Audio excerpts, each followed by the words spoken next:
Hi, my name is Robert. Welcome to the all-new Sketch Magazine podcast, where we talk about creating comic books. If you enjoy this podcast, please hit subscribe. And if you want to be notified about new episodes, please hit the bell. We appreciate it. Thank you. Hey, welcome to Sketch Magazine.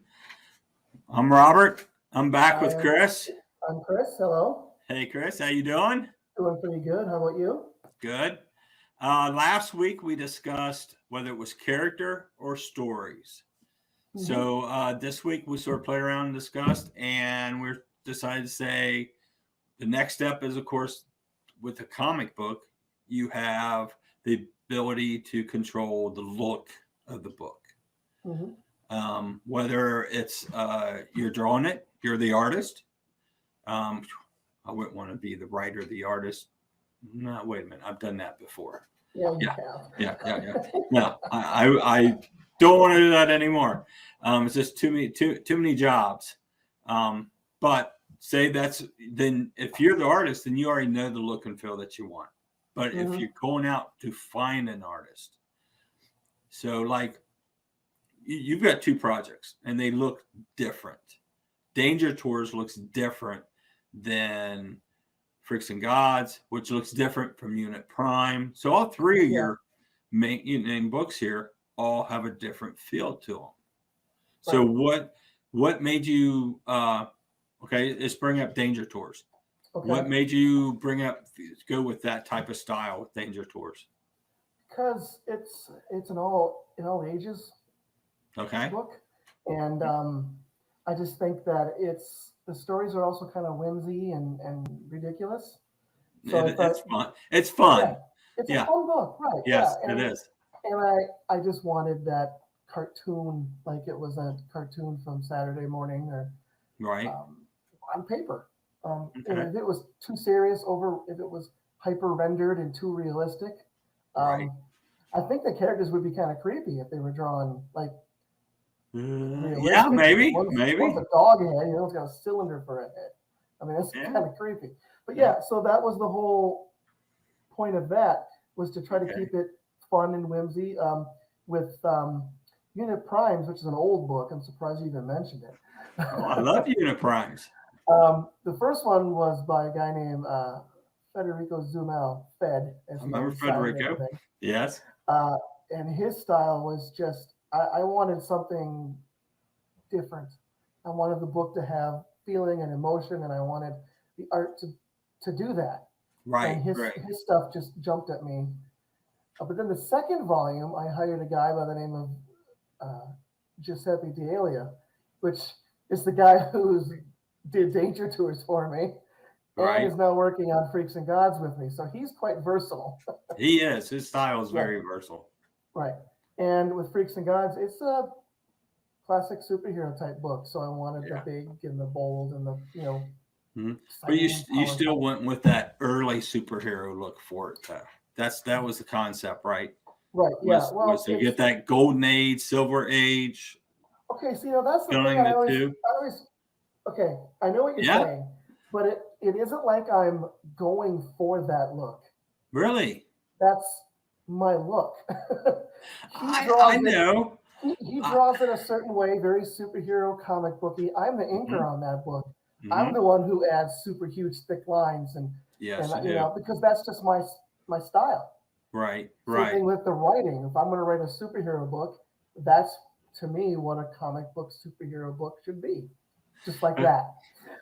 I guess what I'm getting at, it's not Image look. It's not the 90s Image, which then has taken over the world for the past 30 years, Yeah. Mm-hmm. So it's definitely a pre-90s type style. Early George Perez, where they weren't doing all the hacking and everything, where you had love inkers. I love George. He's a idol, an artist idol of mine. Yes. You get the heavier inkers who inked George early on. And I see that. I guess just because it has that golden age, silver age feel, you sort of pull that off in the coloring also. So I'm trying to think. I can't say I went after I went after friends to draw comics for me more than I went after styles. I was lucky to work with Brad Gorby early on with Blood and Roses. I worked with a couple other artists on Blood and Roses. I was lucky to land Greg Land as some of his first work with Stormquest, who then went on and had a wonderful career at Marvel and DC. And then I worked off and on with Mitch Bird. I love Mitch's work. Oh, yeah. So, yeah, I mean, I can't say I exactly went after a certain look or style. Definitely whoever I could find, a friend who, hey, let's do these couple issues. Yeah, sure, let's do it. Except Federico. Yeah, he did an issue of Blood and Roses, and I inked it. Oh! I warned you. Yeah, you did. Yeah, that book was in production for 2 years. It wasn't because I had a baby who came along the way. It was like you'd ink something, you'd go, oh, that's a hand. Okay. That happened to me. Yeah. I thought he was holding onto a bag or something, but no, it was his hand. He was like, yeah. I did that too, and I was like, "Oh, okay." So it sort of his stuff sort of developed in the inks, right? And only thing is that he can't draw T-Rexes. Horrible job with T-Rexes. Yeah. So squatty and cute. They look like Barney. Yeah, they look like little stuffed T-Rexes running around. Yeah, they were adorable, which is not what you were doing. No, we wanted scary. We didn't want adorable. So. But yeah, I mean, so I guess to find an artist and look for what your book, you got to sort of have a feel.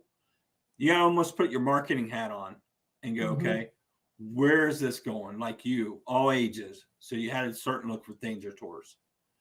Your sci-fi stuff, you know, Unit Primes, you know, you got a feel for that too. So, and then definitely with your Freaks and Gods, you have that niche market that you've been able to reach to. You have your supporters out there on social medias and stuff who really like that style. So, I'm guessing what you got to do is almost put your marketing hat on at this point. So now you've got your characters and story, hopefully moving forward, and you got to say, okay, who can I sell this to? This is what I want to do. Who can I market this to? Is it to an all ages group? Is it to a traditional superhero sci-fi group? Is it a public domain group? Is it a fantasy like ElfQuest, you know, that type of thing? You got to put your hat on and decide where you want to do this. And first of all, when you do this, you got to do this so you're happy with where it's going. You can't do it because there's more money there. You can't do it because, you know, it's just, you've got, when you're working on a project, you got to do it because you want to be happy with it, because you want to work on it, not because it's, oh, I can go make $100,000 over there. Chances are you won't. Guess what? It'll never get done. Right. And yeah, there's no money like that out there. Well, the other thing is that if you're creating for a fad, you're just going to be one of 1,000 other books that are doing that. Or you might actually miss it. Yes. You might miss the timing of the fad. Now here you are. You're the superhero. You're like the 1,500th superhero toaster book out on the market. 15th, probably 150th. You know what I mean? Yeah. So yeah, I agree with you. You can miss the fad and miss that whole thing. So you just need to think about where you're going to be happy putting in, because this is a lot of time. Oh, yeah. I mean, you know, by the time you create this and you write it, and then you get the art back, and then you got to do, you know, you got to get the inks or do the inks, whichever you're doing, and then the coloring. And then the production. I mean, so much time that people just don't realize how much investment it is, that you just got to enjoy where it's going to go and realize what kind of market. So, you know, you got to look at, is there a financial market out there that's going to support what you want to do, if that's what you want? If it's just I want to build this no matter what, and I'll support it, which I've done, then go with it. But if you're reaching out and you're getting an artist, you need to make sure this is something they want to draw. Right. This is something they want to be involved in. First thing I ask is, okay, are you going to be happy doing this? Because if they're not happy doing this, they're not going to make the time to complete it. Right. And I've ran into that several times of an artist agreeing to do something. They want to do it. Somebody I've known for a long time or somebody I just met. And then it's not their cup of tea or something else comes out or they have a squirrel moment or I don't know. But they never seem to complete the work that they start. And so that means my comic doesn't get completed. And that's one of the reasons that Paradox Wars 2 probably will not come out, and why I've taken that whole concept and moved it over to video game market. Right. Because I've got the whole thing written, but yet the artist who had a devastating thing happen to him, but that was over a year and a half ago. Yeah. And it just never seems to come back around. And now a typical artist doesn't answer calls or emails. Whoa. I answer calls and emails. You're not typical. No. I mean, one who has no interest in doing the project. When I say I know what you mean. That's what I'm in. Right. Yeah. Yeah. I got nothing to add on that.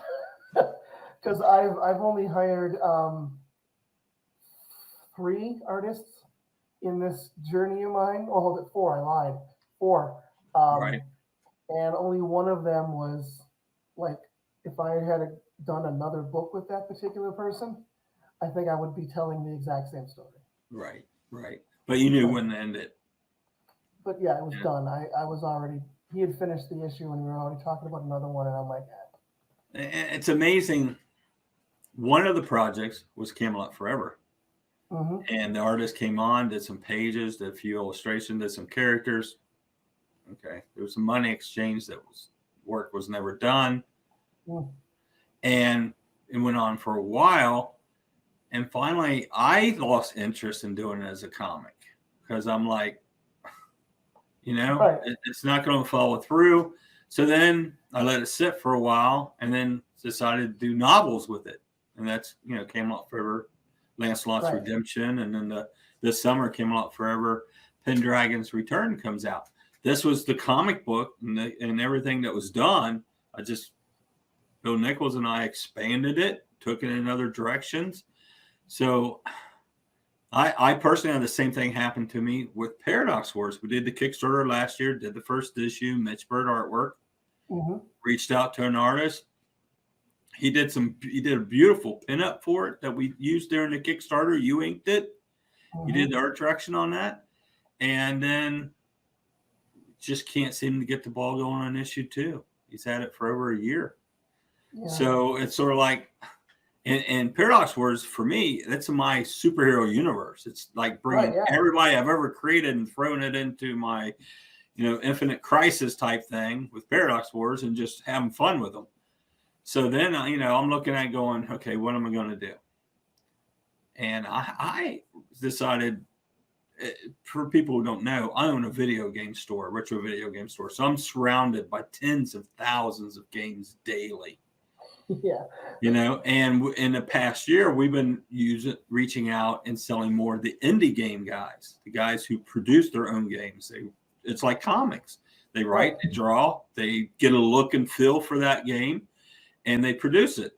So I decided to take the Paradox Wars and go make a game. And that you guys are going to hear more and more about that as the next few months comes down the line. So we're wrapping this back around. Make sure you get an art. If you're reaching out and you're getting an artist and an inker and colors, make sure they're going to fulfill their commitment, because it will hurt you personally. It can really drain and weigh down on you when things don't move forward. And then you start second guessing yourself or wanting to do something, which I've done now twice with 2 projects. And also what it does is it also could potentially help make you lose the love for something that, like, I was bitten by the comic book bug when I was 10, and that was just a couple of years ago. Okay, all right, I'll go with that.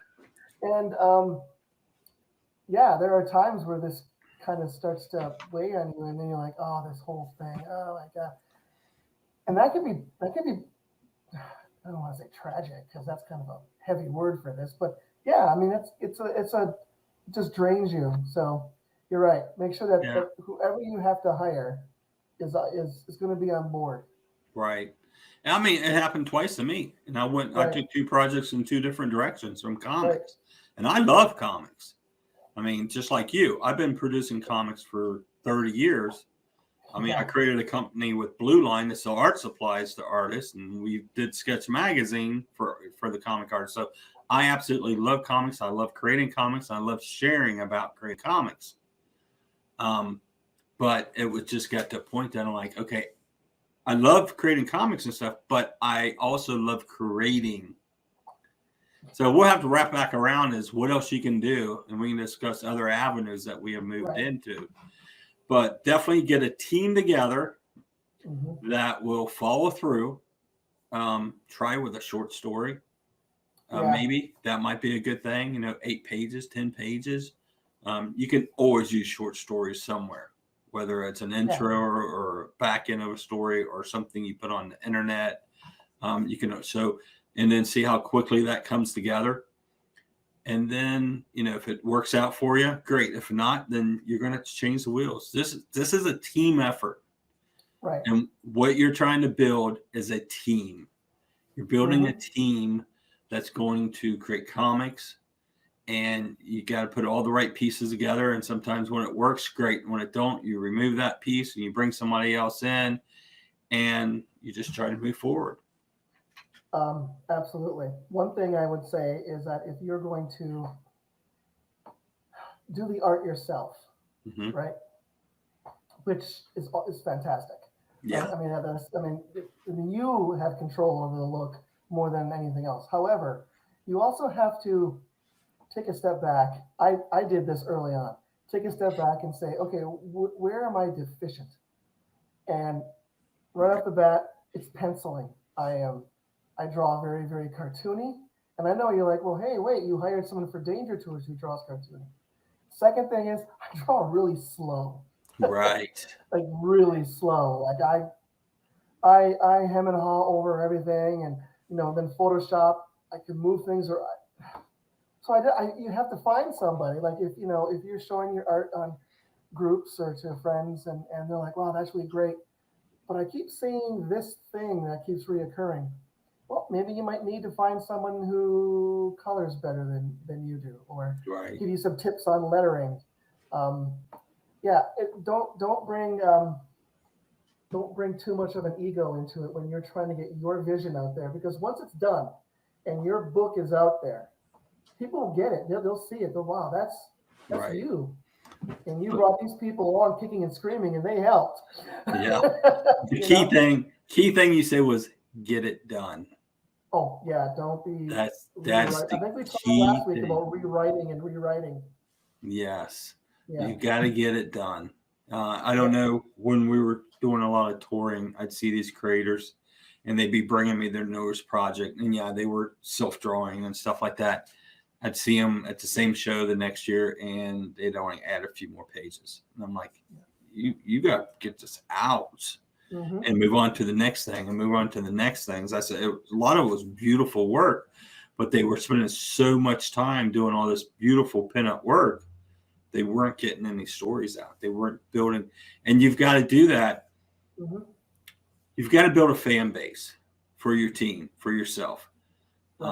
It helps you. It pats you on the back, makes you feel good. It helps keep you motivated when you've got people behind you pushing and, saying, hey, I want to see it. I want to see what's next. It's important, but you got to complete it to build that fan base. And I like what you said, because I also decided I was not going to illustrate. I was too slow, too picky, wasn't happy with the style. I could ink better than I could illustrate. So when I had to, I taught myself inking, brush pen, like we all do. I haven't converted over to digital inks. I just come over to the dark side. Dark side. And I really, with what we're doing, moving into video games, I don't know how much inking. There's going to be a lot of Photoshop work. I know there's a lot of Photoshop work in it. And so my specialty has always been production, illustration as far as production and putting stuff together like that. So definitely put your marketing hat on, look at where you want this thing to go. Who do you want to read it? Where do you think you can sell it? These are things you got to ask yourself as you're building your team, as you're putting in the penciler, the inker. If you're just a writer, then you've got to put all these pieces together. Colorists, that would be terrifying. Just to be the writer. You got to bring all these people in. I agree. I get stuff from pencilers, and I'm like, well, I don't like how that looks. I can fix it. Right. But yeah. But there's some of them out there that do that. I think it's the hardest way to go is coming in as just a writer. Right. You have to have a writer to begin. So it's one of the most important things. But I think as a writer, you've got to build some other skills too. You've got to either do production, which I think just about anybody can figure out a little Photoshop enough where they could do lettering and, setting things up for print and some minor coloring correction and stuff. Golly, just to write. I don't know. Yeah. You better have a big wallet if that's the way you're coming into it. That's all I know. Right. Yeah. Yeah, because we decided at the beginning of this we weren't going to discuss pricing. Nope, I don't want to. It's not cheap. You can't make so. You just know going in that you're putting in all this money, and see that should play a part of you picking out the style and where you're going to take this. Is how much money are you willing to put in? Because everybody will start a studio and say, well, just come and draw for me and we'll split it, or you own part of it, and come in and ink it. And that falls apart so many times. Oh, yeah. I couldn't tell you how many studios and people I know who now have trouble. I was talking to somebody a few months ago, and I'm like, well, why don't you do the book you were doing, 15, 20 years ago? Why don't you just do something with it? He goes, well, so-and-so has a little bit of the rights, and so-and-so has a little bit of rights, and they're not talking to each other. I'm like, oh, my gosh. Oh, yeah. Seriously? Yeah. Right. Not the way I'm going to create. No. I forgot what I was going to say. I had a really cool point, or at least I thought it was cool. It'll come back around. We'll move on, and now oh my gosh, yeah. You'll know when Chris raises his hands. Wait a minute. Yeah, Mr. Kata. So there's so many factors to where we started this off of. I remember now. Oh, there you go. I thought we'd get there. All that, when you said factors, one of the factors you pointed out was like where you want to sell it, and where you want to sell it is going to denote how it's made and the sizes. Like we were talking a couple weeks ago about comic strips. Yes. You could do the traditional, or you could do webtoons, which is more square, linear, where it goes down. Yes. So that's different. So if you have pages and weird shaped panels, and you suddenly decide you want to do webtoons, you got a lot of Photoshop ahead in your future. Yes, you do. Right. Yes, you. Now there's stuff. A few years ago, I followed a gentleman, Brad Geiger. Okay. He publishes online. He publishes his online strips, and it's usually a 3-panel strip, 2-panel strip, or something. And then he takes those and builds comics with them. Oh. And he sells, prints them in comics and graphic novels. Right. So there's a lot of production there, and I'm sure there's a lot of thoughts of as he's building the strips, and so how it's going to look on a page, and page breaks and turns and everything. Mm-hmm. But yeah, there's a lot of thoughts to that too. Right. Or you go traditional comics and you take them to, I would say Comicology, but they're moving over to Amazon Publishing. Yeah. So we're going to see how that turns out, and I'm sure we'll have a discussion about that. But yeah, there's so many areas. The good thing is there's so many areas you can go with it, right. But you've really got to think. This is a crucial point of determining what direction you want to go. I think if I had a young person come to me and say, I want to make comics, I'm going to go, okay, can you fund it? Mm-hmm. Okay. And they go, that's what most of them go. Well, sure, I guess. I would probably suggest they go do a strip, because it's 2 or 3 panels. You can publish it a couple times a week. It gets you into production mode. It gets you into creating on a regular basis so that you hit that. It also builds your readership. It builds you a following. So, that's where I would go. And then knowing that you're going to take all these and you're going to build your comics so you can get multiple products out of this. You get your online crowd source. So at the beginning of this, I would personally, and it's a way that you can start off with this team. And if this person doesn't work out, you pull them out, you plug somebody else in, but the team keeps producing on a regular basis and everything. So if I was starting over and we had the internet, if I was starting over, which we didn't have when I originally started, or much less internet publishing, I would probably start off that way. I mean, I published claysways.com. I think it's out there anymore. We were doing a weekly strip. That's about all the time that I had to produce. Honestly, a weekly strip's not enough. I think it needs to be 2 to 3 times a week. There's a Girl Genius is a great one out there. Yeah. I think he publishes either twice a week or 3 times a week. Phil Foglia. And then they grab that and they put it into graphic novels, and they do a Kickstarter for the graphic novels. And I've got several of the graphic novels. So that is a great one to go research and learn by. Yeah. But it's a way to always be moving forward, always producing. So, but it's there again, it's something to think about from the very beginning. What is your look and feel? And then where are you going to go with this once it's done? Right. Yeah, and I know it sounds a lot like 2 old guys talking about business and not having the fun of making the comics, but you don't want to sit there with 75 pages of a comic book that you just spent money on, and you have no way or no clue where to go with it. Now, had all of this been around when I was a kid, because I drew back in the day when I was young, I drew 10-page issues on loose leaf paper with a cover. Right. I did 121 issues of that. Holy smokes. Right. I didn't have a lot of friends. It didn't go anywhere. I was always drawing these things. Right. But, it's funny because, and I know that that's excessive, but this is exactly going to your point. I learned what does and doesn't work from the time I was 12 until I was, in my 20s. I drew all these things. Yeah. You learn that. Yes. Now, had I been doing all of this with what we have today, I would have uploaded every single one of those to a place like Indie Planet or something. That's the first place I would have gone.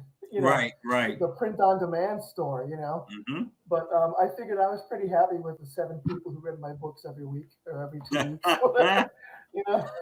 Well, and we'll get around to where we can take these and get them published, like Indie Planet, Comicology, which is going to be Amazon. So, and then distributors. That whole world has changed so much. Good time. Yeah. And then Kickstarters and the Indiegogo and stuff. So we'll definitely get into a lot of that stuff later. There's so many areas to go into. Right. But wow. Yeah. How many issues did you do? 121. Wow. Yeah. You still have them? That's a long, sad, pathetic story. I would No. rather not talk about. I wish I did, because I could be like mining those for ideas. Yeah, I'd be like, that's wow, what I was that was thinking. the stupidest thing I ever thought of. If I just tweak this, I bet you just a little bit. Actually, some of my stories, I've actually seen like similar things happen in other.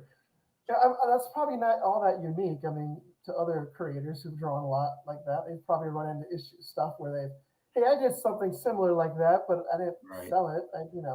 Right. Yeah, I did a lot. It was called the Supermen. The Superman. All right. Yeah, it was a team. Yeah, it was a team. Yeah, like a team book. Superheroes in there. Yeah. 100 and one of my earlier comics I drew was Captain Volcano Man. Called Captain Volcano Man. Yes, he was his cave was in a volcano, of course, Yeah.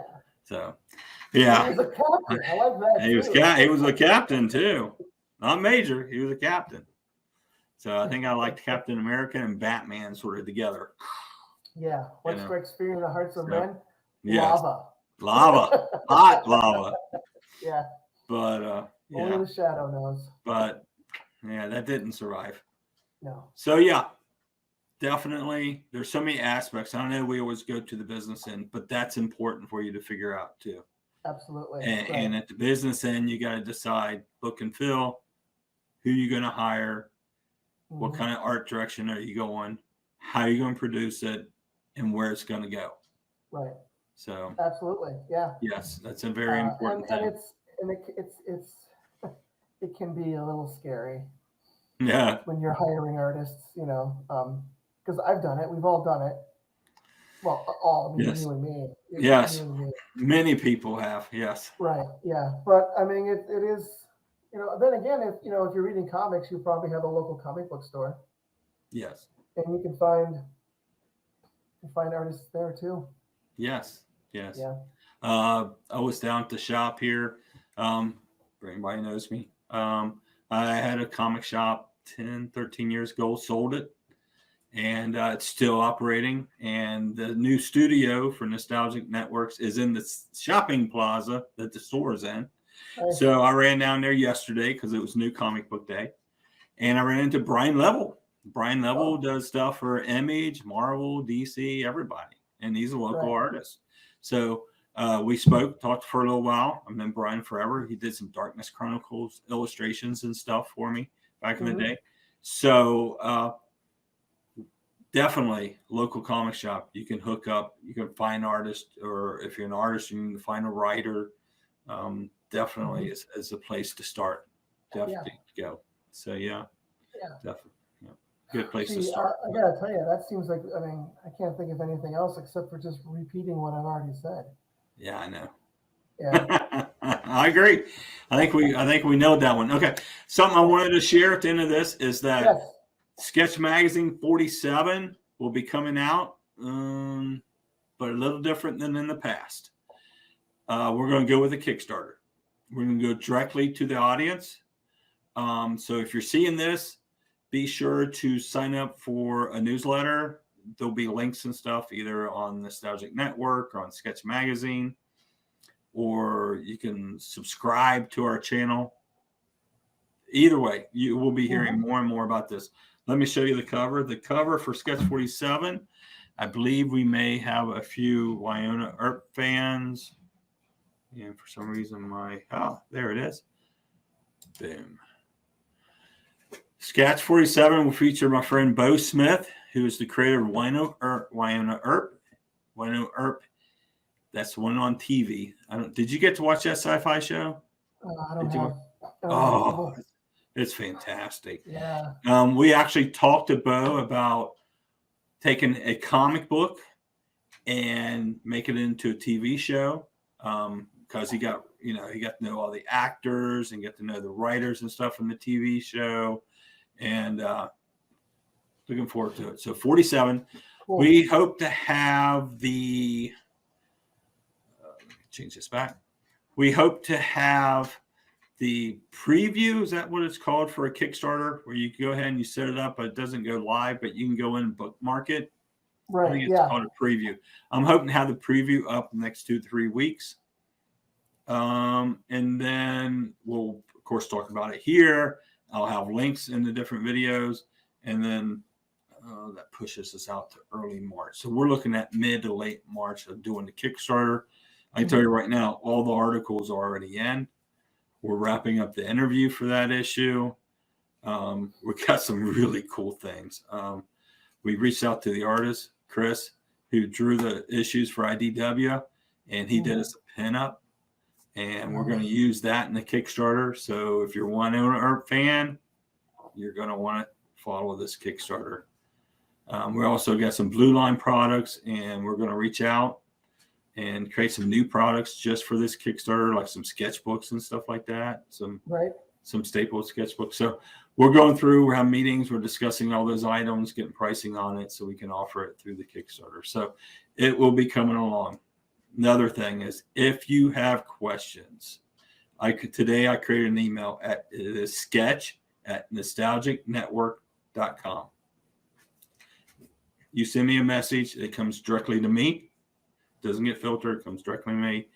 And Chris and I will do our best to try to find the answer, and then we will talk about and discuss it on the next video. That way we can do a little Q&A at the beginning or at the end of the videos and keep people, if you ask what kind of paper. One thing we will discuss is traditional versus digital. A lot of that will come in as our future videos that we'll talk about.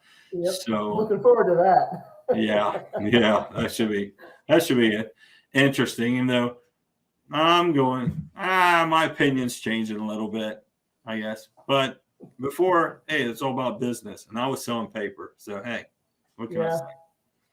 But sketch@nostalgicnetwork.com. Just send us a message. I will gather them up. Chris and I will discuss them. Then we'll do a Q&A for them. If we get a bunch of them, we might do a special video or something for that. That'd be cool. So just do a Q&A. Cool. I think it'd be fun. Yeah. So that's really all I've got. I wanted to talk about the sketch. I want to tell them about the email, and we're here. All right. Doing this. The only thing I've got to say is I've got to take volume 2, number 1 of Freaks and Gods. I have to export it to the right size. I have to create a back cover. Oh, that's a thing. So I'm basically, long story short, Bob, you know what that process is. I'm preparing the book for a printer. Now, do you know what printer they use? I think they're using. Give them a shout out. Who is it? The name of it. It's in Wisconsin. Wisconsin. Where I used, it was like about an hour west of where I used to live. Is it the one you used? No. No. It's not the one I used. Okay. Well, printers will be surprised how they found it, but so I'm getting issue 1 basically ready to go to the publisher and then off to the printer. Okay. So this is volume 2, issue 1. Right. But it's really the story continuation. It would be issue 5. Okay, right. Cool. But it's not just so the readers know. Yeah, every issue I try to do self-contained. It's just turned out that way. Because I think we talked in the last video how a little bit you just want to get right into it, and I'm like I don't waste words. I just get into and then this happens, done. So that's why every issue is self-contained. But so I'm going to put either on the cover or on the inside cover, ongoing issue number. I like the legendary numbers on the cover personally, because if I'm seeing it on a rack, I want to know I read 4. So this is 5. He didn't forget me over here and start something all new. Right. Okay. That's my feeling. That's my personal feeling on it. Right. Because you've only got seconds to sell them on a rack. True. Now, if you were not going to go to comic shops and you were doing nothing but digital and blah, blah, blah, it wouldn't matter. Yeah. Okay. You sold me. I'm putting it on the cover. All right. I want to put it underneath the dollar amount and the. But the thing is, I don't want to call it legacy numbering because this book, it's this 5th issue. It's not like it's Batman 725 or something. I mean. I'm gonna call it ongoing. I think that should be fun. Okay. But wait, I have an idea. If anyone watching is thinking, no, Yes. Chris, that's stupid. Call it legacy. Send Bob the email and let me know. I will forward it to Chris. Yeah. Now, yeah. how many I'll be like, emails okay, well, then I'll just do that how way. many emails can I make up here to get my way? Yeah. Yeah. Gee, Bob, right. this one's from a guy named Gusty Winds. Dusty Winds, yeah. Went to school with a Gusty Winds or a tippy canoe. These emails don't seem real to me, Bob. Dang. All right. All right, we're gonna wrap this one up. Chris, thank you, sir. Appreciate it. Yeah, and next, fun. what we're doing is we're discussing creating comics. Next week, we'll take the next step. So get out there, write your story, get you an artist, think about it. We'll be back next week. Thanks. Awesome. Take care. Yep. Bye.